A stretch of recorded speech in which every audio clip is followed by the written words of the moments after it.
بسم الله الرحمن الرحيم. الحمد لله رب العالمين، والصلاة والسلام على خير خلق الله محمد وعلى آله وصحبه الكرام وتابعيهم بإحسان إلى يوم الدين. لخزمة كتاب أذكاري إمام النووي جيان بسر أبين لكتاب السلام استئذانا ليو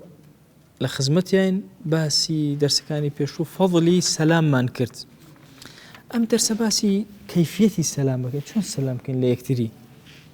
أفرمي اعلم إمامي نووي رحمتي خوالي أفرمي اعلم أن الأفضل أن يقول المسلم أفضل أو مسلمان أوابله أن يقول المسلم أو كسيك السلام أكا سرت أوابله السلام عليكم ورحمة الله وبركاته. كتو السلام أكي الله السلام عليكم ورحمة الله وبركاته أي بران بركة شي جواب داته فيأتي بضمير الجمع أجر يكزو دوكزو دكزو تو علي السلام عليكم نالي السلام عليك واضحة شونا كاميان باشتري السلام عليكم بوي أفرمي وإن كان المسلم عليه واحدا وإن كان المسلم عليه واحدا أو كذلك السلام اللي أكري بايك دانج به تهر علي السلام عليكم ويقول المجيب وعليكم السلام ورحمة الله وبركاته أو تيتي السلام عليكم أو تيتي وعليكم السلام أو حرف فضلي جوابك إذا بسرشي بس السلام شي زيادة أفرمي ويأتي بواو العطف في قوله وعليكم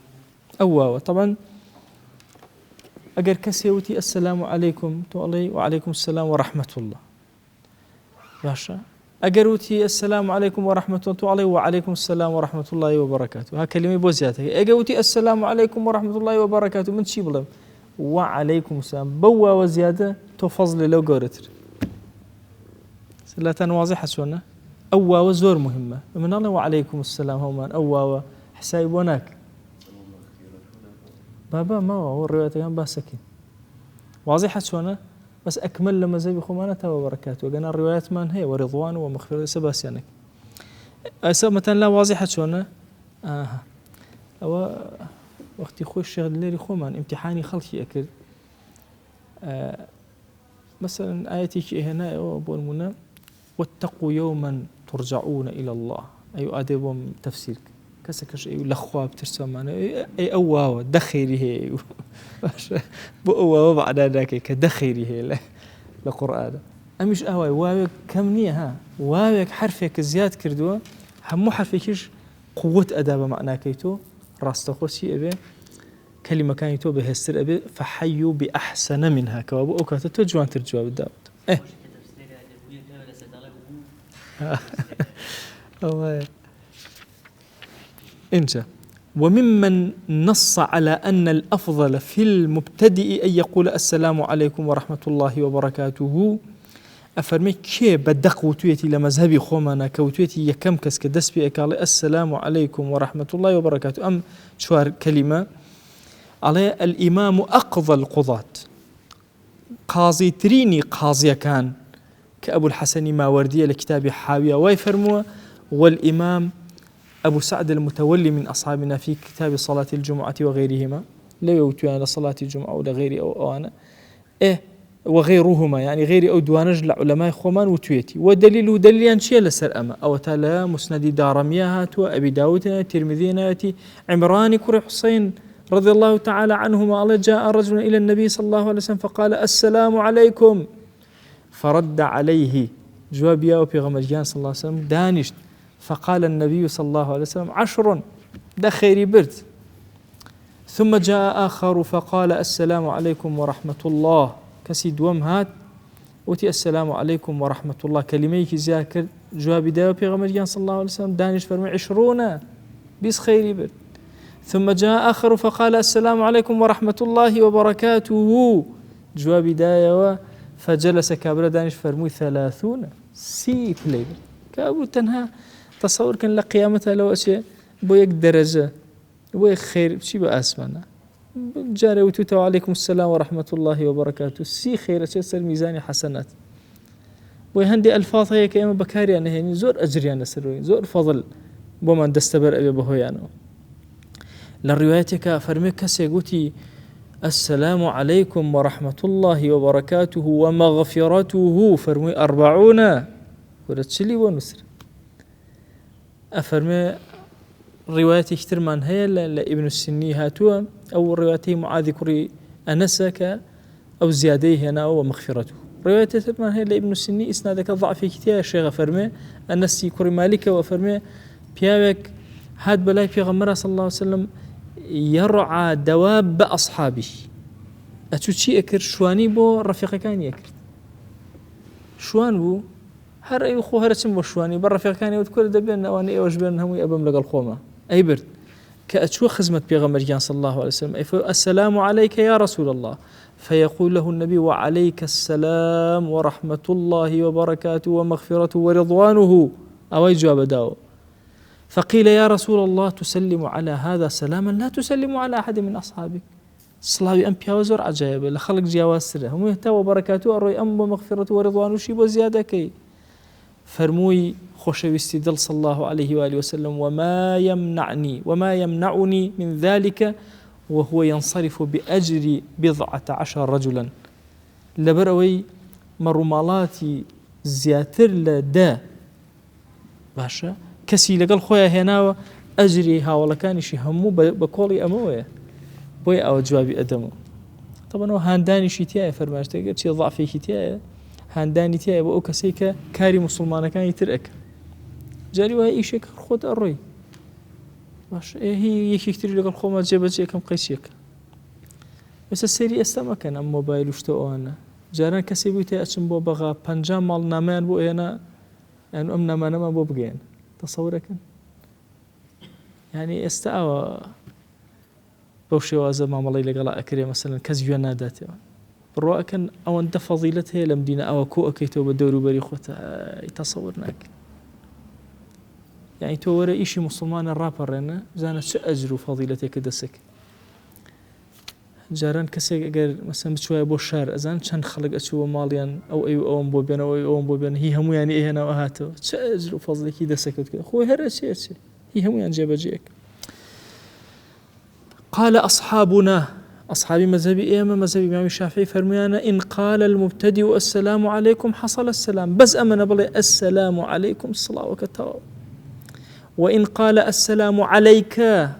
هرطواو بل السلام عليك حصل أيضا باء الفلام وبلا باء الفلام وأما الجواب فأقله وعليك السلام كم ترين جوابك عليك السلام يان وعليكم السلام أجر حسفي وكشك تنهاب عليكم السلام وكان الله وعليكم السلام أجزاه ذلك وكان جوابا درسته جوابش هذا هو المذهب الصحيح المشهور الذي نص عليه إمامنا الشافعي رحمه الله في الأم وقاله جمهور أصحابنا دقي مذهب خومان كشيخ الإمام الشافعي رضي الله تعالى عنه لأمة فرميتي جمهور أصحابي لسرة أو أجر وكجن الله درست أجر وكج والله هالدروست أبيت الجواب طوى كتايب وجزم أبو سعد المتولي من أصحابنا في كتاب التتمة بأنه لا يجزئه ولا يكون جوابا بلام أبو سعد متولي لأصحاب مذهب الإمام الشافعي وتتي أوا ويلا قال النبي جوابني أبي إلا أوا ويلا قال وهذا ضعيف أو غلط الشيخ النووي أفرمشي أما ضعيفة أم قصير لمذهب خمان يا هلا وهو مخالف للكتاب والسنة ونص إمامنا الشافعي كل مخالف الكتاب والسنة إن كان ما قالوا سلاما قال سلام أو حديث كان يترجى ويتيانية مثلا كابو للدقة كان قرآن والسنة ونص مذهب خوشمان أو هانية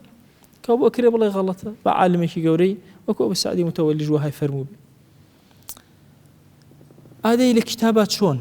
الكتابة قال تعالى قالوا سلاما قال سلام وهذا وإن كان شرعا لما قبلنا أو شرع ما قبلنا طبعا فقد جاء شرعنا بتقريره لشرع خوما هاتوا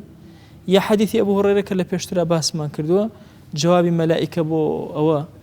بو آدم كتشو سلامي لك وتشو سلامي لك السلام وأنت عليكم السلام واوي لقلا نبو إن جاوتي هي تحيتك وتحية ذريتك وهذه الأمة داخلة في ذريته والله أعلم أم أمتي في غمر صلى الله عليه وسلم لذرية آدم واتفق أصحابنا على أنه لو قال في الجواب عليكم لم يكن جواب. أو تناقل اتفاق لأصحاب مذهب خومانا أجر كسيك تنهاوتي وعليكم يا عليكم ناكت الجواب. أما موضوعك من هي يهودية كان هاتن كسلاميان أكله بيغمر صلى الله عليه وسلم لا مكان آخرتان أين قلمان لا أي منطقية مالين أي قلمين باش السلام عليكم باش جوان لا مكان السلام عليكم أوين أوت يعني مردن بوتو أي بيغمر صلى الله عليه وسلم خوشويسي درجة فرمتي وعليكم مردن بو خوتان نيودو عليكم السلام باشا آية عليكم أبيت الجواب مسلمان أجر هاوتي السلام عليكم تقولوا عليكم لا والله وعليكم السلام اتفاق لما زبي خومانا هي وعليكم جوابي كسكنية إن جاء فلو قال وعليكم بالواو فهل يكون جوابا؟ طبعا وعليكم هيج جواب نية بلام أجر واوكي لقلابو شو واوكا وها أكاكا أطفي السلام وأنا بيته بسريا آية على دو وجهتي لما زبي خومانا باشا هندي وتيانا وعليكم وكو عليكم نية أبيت الجواب هندي وتيانا أبيت الجواب أجر كسيك هاد بنكيرة وتي سلام عليكم يا وتي السلام عليكم بمعرفة وتي مجيبك أتواني بليه السلام عليكم لهرد صورتك يا السلام عليكم بنكيرة بيليه أو بيليه كشينية بلام أبو الحسن واحدي لما زبي خومانا فرميتي شي فرميتي بألف لاموا بهستر لو كبنكيرة بيليه باشا في تعريف السلام وتنكيره بالخيار باشا وتيتي أنا أبو الحسن فرميتي اختياره أو يعني بلا هالدروس إمام النووي فرميتي قلت ولكن الألف واللام أولى بألف لام بلا السلام عليكم أيش بلا وعليكم السلام أو باشتر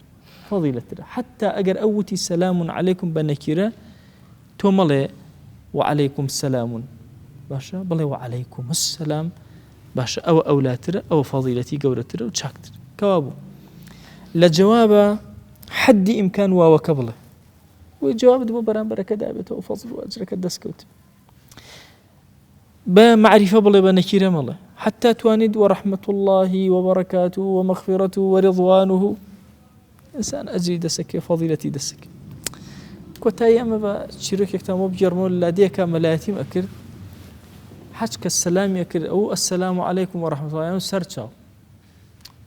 كورا كاكا چن وتارم مالسا أو هنا بيان ترينك حانو سرچا كورا أمو كاكا بلون وعليكم السلام كورا أخر جوابي هنا كتا نداوة قنها بارون لقيامة إيشي لحق كان مسلمان لسا مسلمان ويردي السلام كا فايدينك دواي رجع وتارك مودان وتم كاكا ليرك علي وعليكم السلام ورحمة الله وبركاته سي خير دسك وأجرزوتو سرچا أو بري خيرك دسك كاكي تخو حرقري ما وتما جواب خيرك دسك والله كاك دواء أو الرجل ليوتي برم سلام كل جنجوتي وعليكم السلام ورحمة الله وبركاته السرچاو سرچاو قال لك الله دواء وتي سيوتي ما وصا من سيويك يخش وتولو ترى وتولو خيرك كده سكي وتأشهد بالله طابر كاك لغطوا بيودا كده سيويك وتي خيرك بزيادة سيويك لبرو بابتي السلام وجواب دانوي فضيلتي زور قوري وحتى جوابك جوان تربية بدل تربية بروح تربية أجر وفضل بل إنسانك زيادة لك دائما لا ذاتي باش بروديار خواهي قول رحمة بيبكا داري خير من ليبكا ولا قناع كما ببوري كلمة السلام كناوي خويتي وسدلوا درون ما نبي بارين بسر أمتي بيغمبرها صلى الله عليه وآله وسلم ببارين وصلى الله على سيدنا محمد وعلى آله وصحبه وسلم تسليما كثيرا أبدا إلى يوم الدين يا أخوان موفقون هم لأكتان